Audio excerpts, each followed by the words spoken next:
Hi everyone, I'm Jack. I'm the ecosystem developer at Galxe. That just basically means I show up a conference and talk to people, hopefully get some context. I started my journey in crypto in 2013. I founded a company called BitAd, and the idea of that company was to connect Bitcoin companies with artists, because at that time it was very difficult to onboard users, because exchanges wasn't good, the wallet solutions weren't good. So I wanted to create a way to connect directly companies with workers, artists in this case. And then I went on to found Discussion in 2017. So similar idea, I was thinking about different ways on to how to onboard users into the ecosystem. And Discussion took inspiration from a project called Steemit. And the idea was to create a decentralized social media platform for token communities. So each token community can have their own discussion forum, and they reward the users for participating. And then at the end or at the beginning of 2019, I joined Ramp.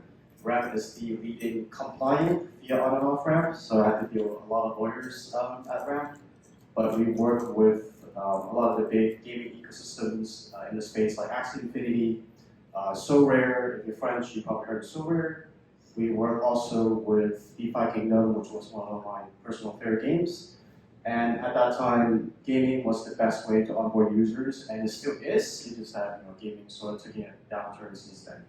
So the reason why I'm telling you about my work history is just because, like, throughout my 10 years in crypto, I've always been focusing on how to onboard people into this ecosystem.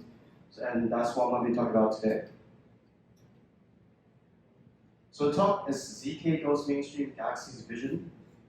And I want to talk about a little bit about our plans at Galxe to go out a vision or a future of Web3 that rewards users. So let's talk a little about going mainstream. Who was here yesterday for the two panels? Like Robbie was here, Skirl was here talking about growth, fostering growth and adoption. Who was here yesterday? Awesome. Who was here yesterday on the finding product market fit panel? Cool. For those of you who were here yesterday, I sort of summarized it into 4 main points that were big takeaways for me. So there were, these sort of 4 key things that I see are sort of holding us back for mass adoption. So their user experience, their interoperability, scalability, and privacy. So user experience is pretty explanatory. I don't need to go on and on and talk about how terrible it is to having to manage your private keys and use your wallets and navigate the different interfaces in crypto. One particularly atrocious example is Curve.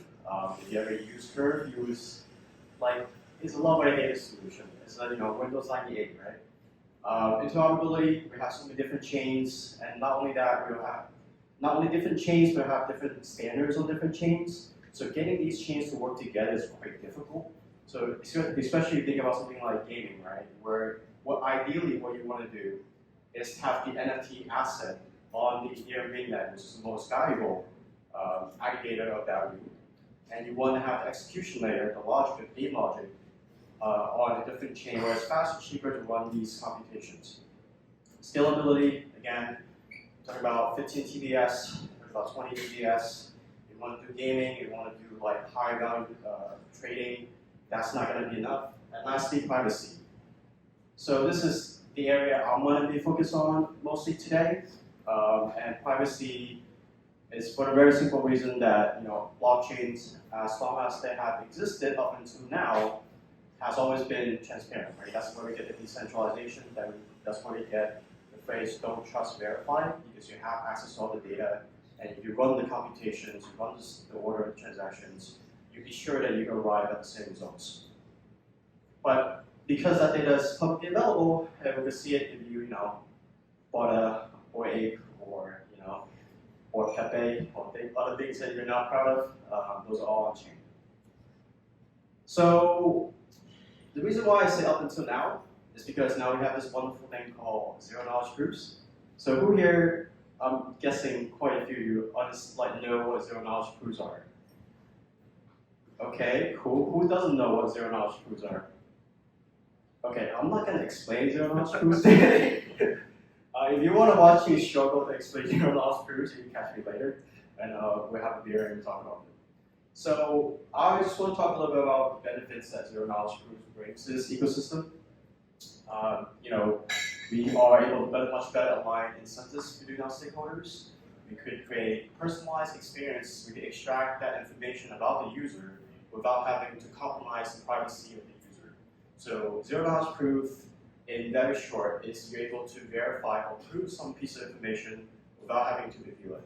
And if you think about doing Web3 experience, a lot of times, me personally, I use different wallets just so that not all my activities are aggregated into one place, because that's quite dangerous and not really good for privacy.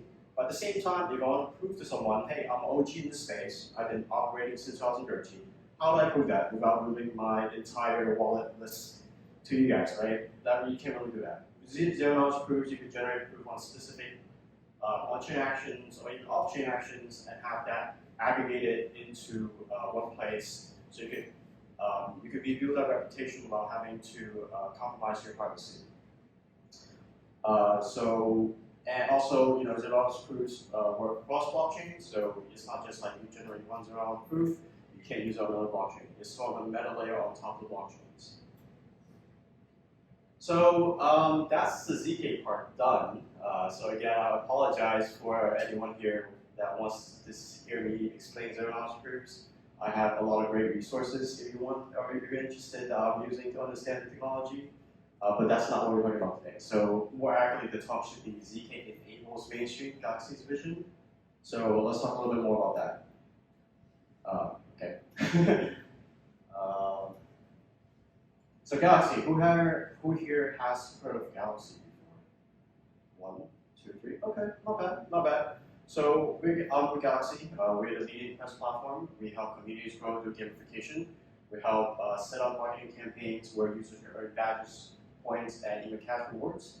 We're tracking and verifying data across 16 different blockchains, and we use all the crypto major social media platforms like Twitter, Discord, Telegram, even the more niche ones like Snapchat.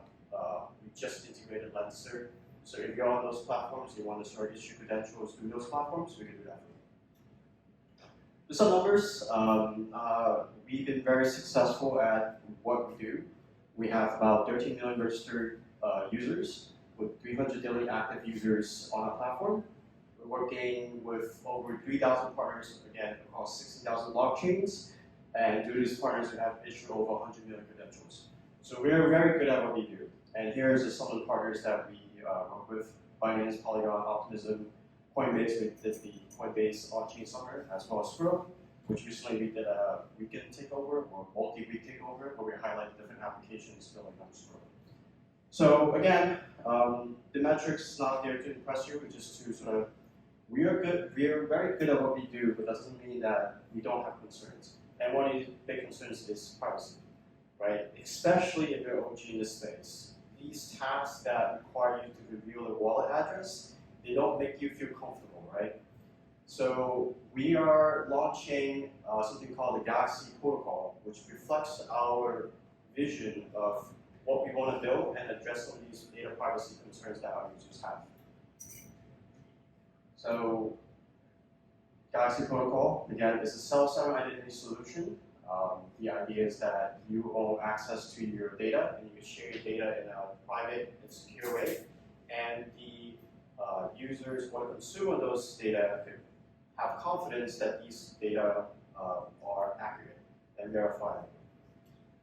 So what are some of the key features of the protocol is that we are, again, focused on privacy first.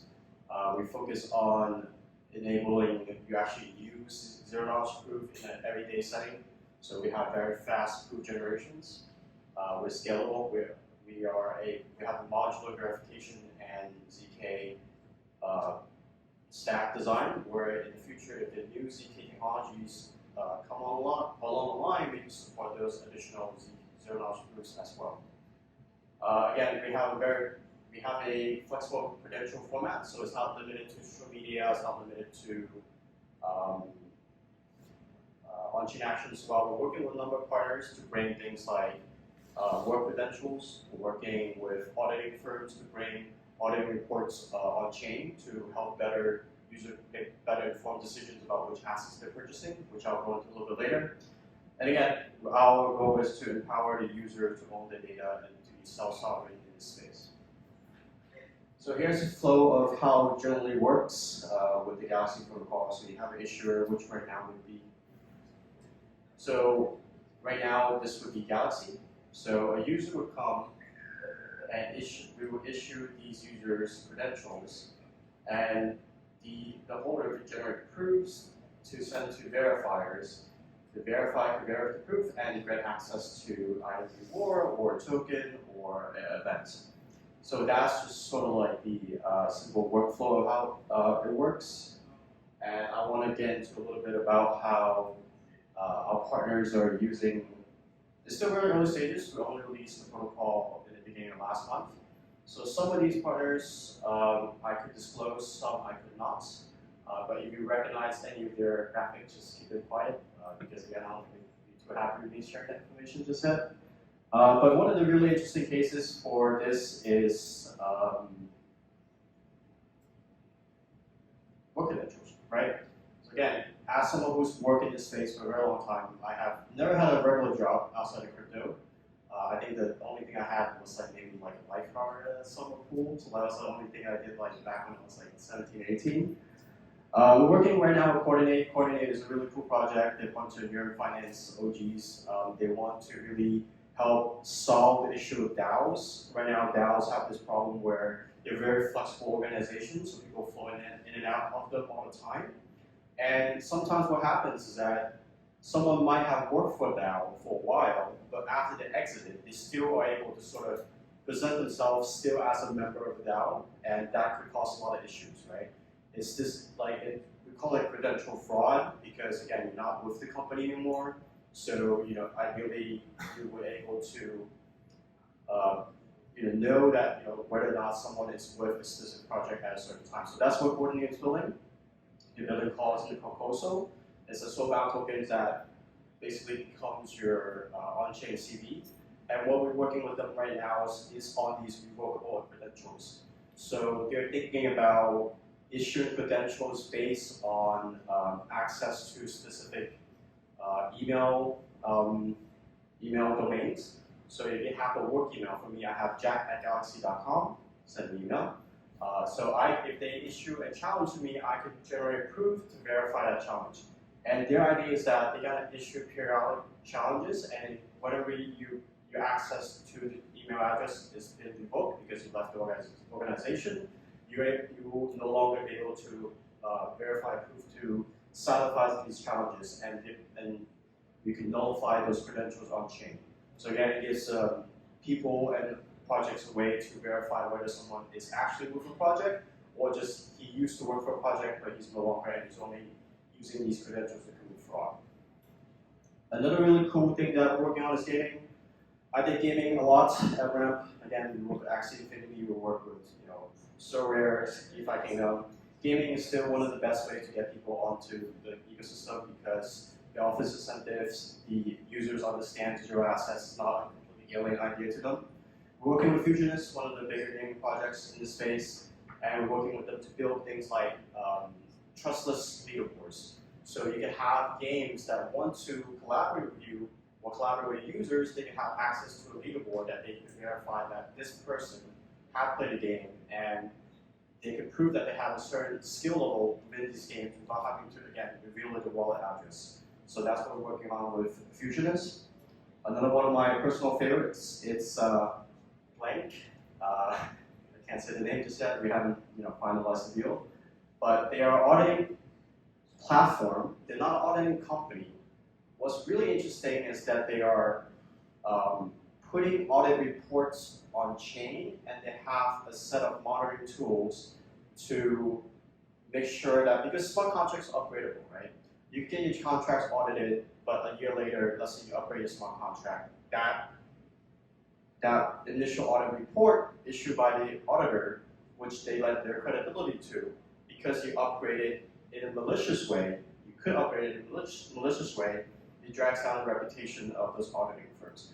What this company is trying to do is they're trying to monitor smart contract upgrades, and they have specific parameters that if the if your contract upgrade exceeds those parameters, it immediately revokes those credentials. And again, this is for a way for users to have more confidence when they're interacting with a protocol that it has been audited, that those audit reports has not been invalidated.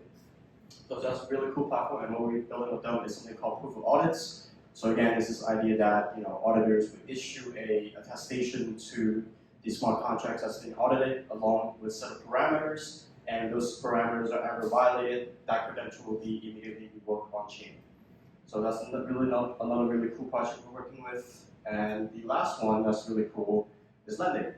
So credit scores, right? Like I did a bunch of liquidity provisions. I yield farm quite a bit. I swap, borrow, whatever. But I don't necessarily want to take this history that I have that could prove that I have interacted with these borrowing protocol, these financial products. I don't want to expose that to a traditional financing firm, right? Because again, I don't necessarily want to know my bank that I bought Pepe, for example, right? So what this project is doing is they're generating credit reports using zero-knowledge proofs and able to work with lenders to, again, verify this information without sacrificing the privacy of the user. And they're working right now, what they're doing is really cool, is they're working with liquidity providers. So liquidity providers like Linktree, where they're working with a lot of different projects, a lot of different tokens, and they want to get financing for their, to increase liquidity, whatever the case may be. But they don't want to disclose what kind of client they're working for. So what they could do is generate ZK proofs on which specific assets that they hold and the value of these assets. They could generate ZK proof on the value of the assets they hold and how much they hold without revealing which specific assets they are holding.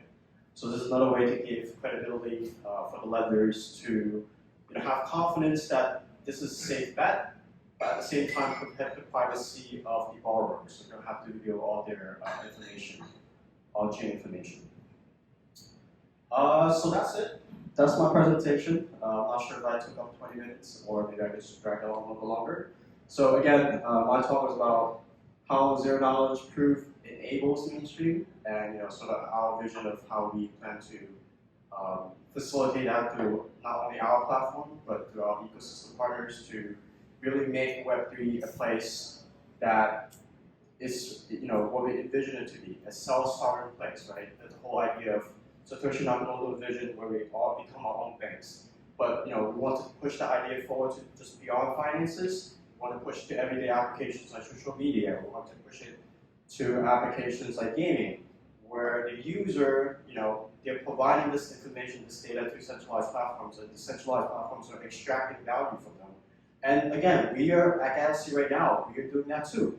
We have to verify. We have to gather user data, able to verify these actions, able to correctly reward users. But we're doing that not because we want to, but because of limitation of technology.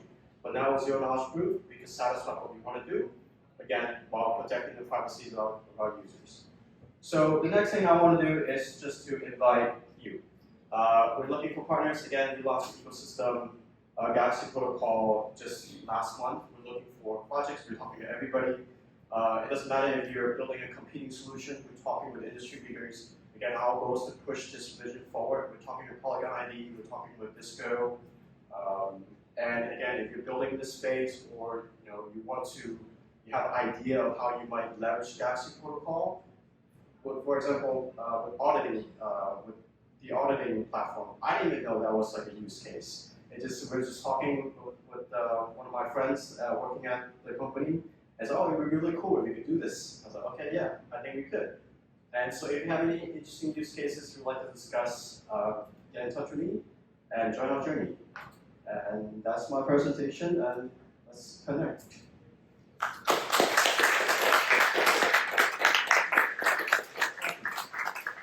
Awesome. Do we have any questions? Yes.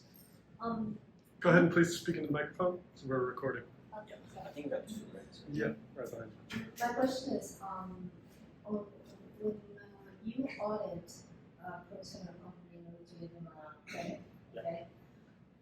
Since I'm a business owner in Spain, they look even underneath my teeth for everything. So if I was going to ask for credit, and I can actually attest that I have that money, but the provenance of that money is not known, and because I don't need to read it. What do we do with the government and their need to know everything? What do we? So your question was, how do we? How do we manage Yeah. the need of government of know? If I go to bank and ask for a Yeah. loan, they look at my whatever my high school records. Yeah. Okay. If I go, if I have a very successful business, or if I am a very successful trading person, autonomous person, and I ask you to get, and I can prove it because everything in my Web3 persona makes you be able to do that. Okay, and I ask you for a loan, okay, and I'm good for a loan on your platform, yet I might not be good for a loan in the normal banking and government system. Yeah. So So, I mean, there's two parts to that question. It's like, one is how do you make these, and again, just to clarify, is one of the partners we're working with. It's not, we are not in the lending business, but they also have a simple issue, which is the issue is how do you get adoption, between these different credentials, right? How do you get people to like, okay, this company issue you a credential verifying that you have, the sufficient funds, but how do you get another institution to adopt it? I don't have the answer to that. Right now, the company that we're working with, they are specifically operating in the crypto space. So they basically already have a very good connection with a lot of the creditors in the space. And what they do is just adding an additional layer of security. They also want to work with other lending platforms to make this a standard. But right now, there is a challenge in that it's hard to get everyone on the same page, and it's not a solved solution. So this is why we need to have interoperable standards, so that you could get, and it's not necessarily just one audit or one credit report, right? You could have many different credit reports from many different sources, but they're all operating on the same set of data. So the lender, by aggregating these different reports, we're able to de-risk more, similar to how you have the big four auditing firm in the US, and whenever there's a M&A, a massive M&A, they get auditing reports from all four firms just to make sure everything's checked out. Similarly, I think in the future what happens, we start aggregating these credentials where it's not one credential provider that gives the confidence to a consumer or verifier, but it's a lot of different smaller credentials aggregated together that gives you that reputation, that gives you that credit.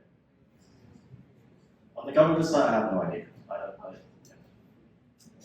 basically, I'm thinking because I come from this small business, retail business, right?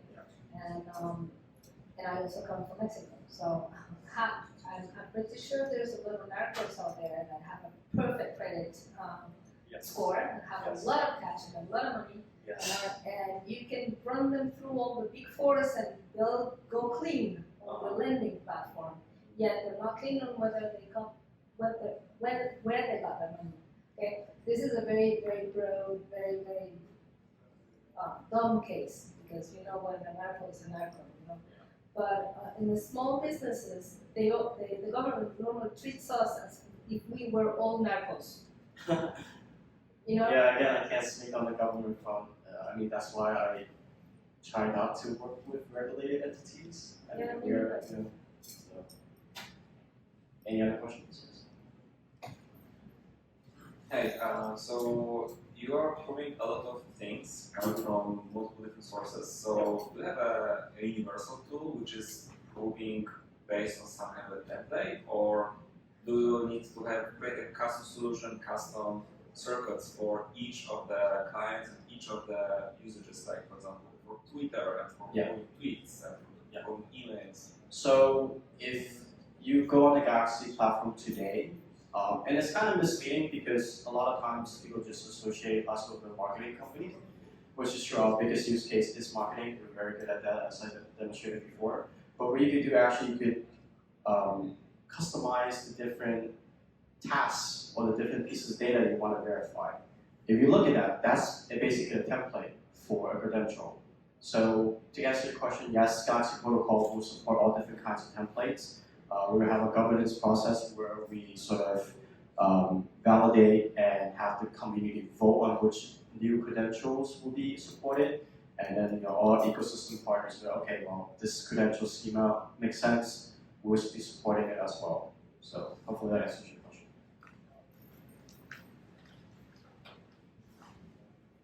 Hey there. So, how would you measure your success against POAP, and how would you measure when you've overtaken them? I love co-op. I have a lot of co-ops. I think it's really cool for community gathering because you can show that you're OG. You've been there, done that. Basically, I think someone has FTX co-op that I really want as well. We don't really. I think we do a lot of very similar things with co-op. I do think that we're more alongside of EAS, where we try to be a neutral platform for issuing credentials. And again, I think co-op is more geared towards rewarding in-person interactions. And obviously, a lot of enterprises like the solution as well. They do a bit of royalty programs as well.